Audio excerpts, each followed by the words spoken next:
Charger TV's Friday the 13th special. Why am I still? Oh my god, oh my god!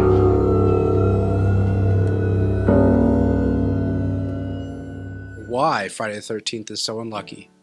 Well, 13 became an unlucky number because of the Norse myth about 12 gods having a dinner party in Valhalla, when uninvited trickster god Loki shows up as the 13th member of the party.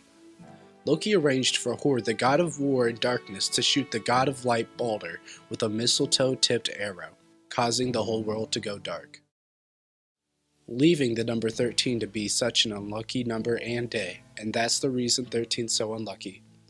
Have a great day, guys. Hi Chargers, I'm Piper Oliver. Welcome to Watch Nomo, where we're ranking half of the Friday the 13th movies. Today we're starting off with the OG 1980 Friday the 13th, which saw 10 people get killed, including Pamela Voorhees. Not many people know that Pamela Voorhees was the original murderer, Jason's mother, and that Jason was just a little boy. I'm here with Watch Nomo, and I'll be discussing the other half of the Friday the 13th franchise, starting with Part 2. Part 2 is more of a fast-paced movie and is also the one to first introduce Jason Voorhees, just not with the mask quite yet. In here, though, has some of his most memorable kills and also introduces his weakness to people messing with his psyche, like pretending to be his mother. There was a grand total of 9 kills in that movie. Next up in the series is Friday the 13th Part 3, released in 1985. This was one of the first ever horror movies to be released in 3D, and it shows with a lot of things being stuck in the camera and thrown at the camera. And this, fun fact, is the one where Jason originally gets his hockey mask. He loots it off a kid he kills. And a dozen teens were killed in this movie. Friday the 13th, the final chapter, was supposed to be the end of Jason. Here, Jason supposedly died until proven otherwise, and from the morgue he goes back to Crystal Lake, where we meet the Jarvis family, which includes Tommy Jarvis, who will be important later in the series going forward. Jason does his usual feint until Tommy Jarvis uses Jason's psyche and kills him in a brutal fashion, with a total kill count of 13 by Jason, and then him being the 14th. A strange addition to the series, we have Friday the 13th: A New Blood, released in 1985. It's not even Jason in this one. It's this guy called Roy Burns, avenging his son's death from the beginning of the movie. 19 people were killed, but it's not even Jason, so who cares? Friday the 13th, Jason Lives. Jason Lives is a move to change everything. Jason is no longer just a man. He's now a zombie of some sorts, not being able to die. All of this by Tommy Jarvis. After he tries to kill Jason for good by stabbing him in the heart of a metal pole, lightning strikes and instead brings him back to life. Here, the movie has more of a self-aware kind of humor that's fun but doesn't take away from the horror. It is also the movie to introduce Jason's powers like teleportation. He uses these found new powers to get 18 kills before Tommy sticks him back into the bottom of Crystal Lake. Next up on the list, we have Friday the 13th Part 7, A New Blood, released in 1988. Jason fights a girl with telekinetic powers, like Carrie White. She's at the dock because she wants to get closure for accidentally drowning her dad in the pier. And she eventually gives the same fate to Jason after he kills 15 kids. I really want to know who thought this plot was a good idea. Where do I even begin? Jason Takes Manhattan is a film. In the film, Jason goes from back at the bottom of Crystal Lake after finding a psychic, and now is on a boat to New York.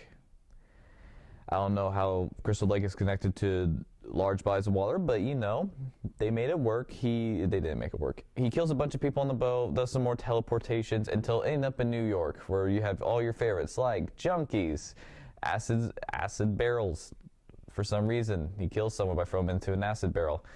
And then finally, the sewers that get flushed with toxic waste every night. And with a final kill count of who cares. In the spin-off movies titled Jason, we're looking at Jason Goes to Hell, The Final Friday, released in 1993. Jason in this movie is gunned down by a firing squad, and his soul turns into a slug that he can possess people with. So we never actually see, Jason, besides from the beginning, and it's just not a very good movie. So, instead of Camp Crystal Lake or New York, why not space? Jason X is a film where Jason now kills teens in a spaceship, which it's not bad. They have his more memorable kills of taking someone's face, pouring liquid nitrogen, and then smashing the face. He also kills people with a space machete. And I'm not joking. It's an actual space machete.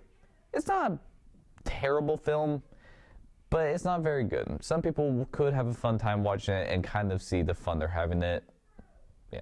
With a final kill count of 88, not including a civilization that Jason just kind of crashed into. And this happens to be Jason's highest body count. On to my final movie, I have Freddy vs. Jason from 2003.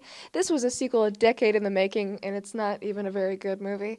Freddy is being forgotten by the kids of Springfield, Ohio, so he recruits Jason from hell to help him kill kids, I guess.